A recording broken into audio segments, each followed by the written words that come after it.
میں انسان ہوں، نہیں سمجھ سکتا تیری مصلحت، تو میرا رب ہے، میری مشکلیں آسان فرما۔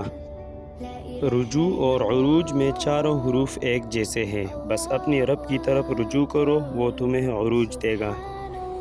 نہ کر نصیب سے اتنے گلے اے انسان، جب اللہ راضی ہوتا ہے تو ہر چیز مل جائے گی۔ صبر کرنا خدا سے محبت کی دلیل ہے، ہزاروں سوچیں الجھا دیتی ہے، مگر ایک سجدہ سلجھا دیتا ہے سب۔ دنیا والوں کے لیے آپ ایک شخص ہیں، لیکن اپنے گھر والوں کے لیے آپ دنیا ہے، اپنا خیال رکھیں۔ جس گھر میں خوش مزاج عورت رہتی ہے، وہاں غربت اور غم دستک نہیں دیتے۔ اگر آپ کے پاس زیادہ دوست نہیں تو اس کا مطلب ہے کہ آپ کے پاس زندگی کا کافی تجربہ ہے۔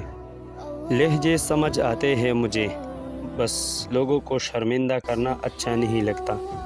طبیعت کی نرمی اور سخاوت انسان کو دشمنوں کے دلوں میں بھی محبوب بنا دیتی ہے۔ یا رب وہ صبر عطا کر جس کے بعد کبھی حوصلہ نہ ٹوٹے۔ زمانہ بھی عجیب ہے، ناکام کو دیکھ کر ہنستا ہے اور کامیاب کو دیکھ کر جلتا ہے۔ تربیت اچھی ہو تو انسان کا ضمیر خود اس کے کردار کی حفاظت کرتا ہے۔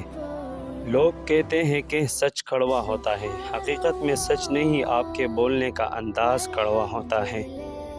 سمجھانے کا کوئی فائدہ نہیں ہوتا، سمجھنے کا فائدہ ہوتا ہے۔ بہت اندر تک جلا دیتے ہیں وہ شکوے جو بیان نہیں ہوتے۔